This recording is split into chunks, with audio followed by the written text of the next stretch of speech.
Order করার আগে কাস্টমারের কাছ থেকে সবচেয়ে বড় যে অভিযোগটা পাই যে আপু অ্যাডভান্স কেন করা লাগবে। আমরা তো অন্য জায়গা থেকে পণ্য নিলে প্রায় দেখা যায় যে অ্যাডভান্স করি না, কিন্তু আপনার কাছে অর্ডার দিলে কেন অ্যাডভান্স করা লাগবে। তাদের জন্য বলতে চাই, আপনারা যখন একটা জিনিস অর্ডার করেন তারপর কিন্তু আমরা সেটা তৈরি করি, কারণ আমি ক্রিয়েশন নিয়ে কাজ করি। প্রত্যেকটা জিনিস অর্ডারের পরে তৈরি করা হয়, যার কারণে দেখা যায় যে আমরা কিছু টাকা অ্যাডভান্স নিয়ে থাকি। এটা জাস্ট একটা সিকিউরিটি মানে, কারণ অনেকে তো মুড সুইং হয়, দেখা যায় অর্ডার দেয়, তারপরে যখন আমাদের তৈরি হয়ে যায় তখন দেখা যায় যে সে বলে যে না আপু এখন না, পরে এক সময় নিব। মানে এই যে কিছু পাবলিক আছে তো মুড সুইং করে, তাদের জন্য আমাদের যাতে সমস্যা পড়তে না হয়, যার কারণে যে এই অ্যাডভান্স টাকাটা নিই।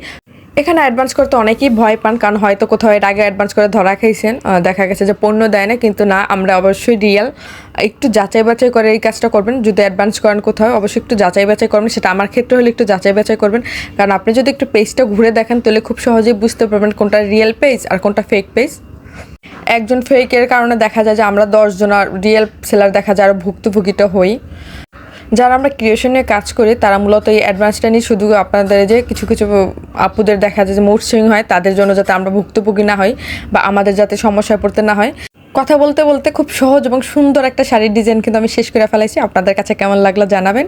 আমার কিন্তু খুবই পছন্দের একটা শাড়ি হচ্ছে এই ডেইজি শাড়িটা। এই শাড়িটা কিন্তু একদম স্টুডেন্ট বাজেটে পেয়ে যাচ্ছেন। যারা নিতে চান ঈদের জন্য তাড়াতাড়ি বুকিং দিয়ে ফেলেন।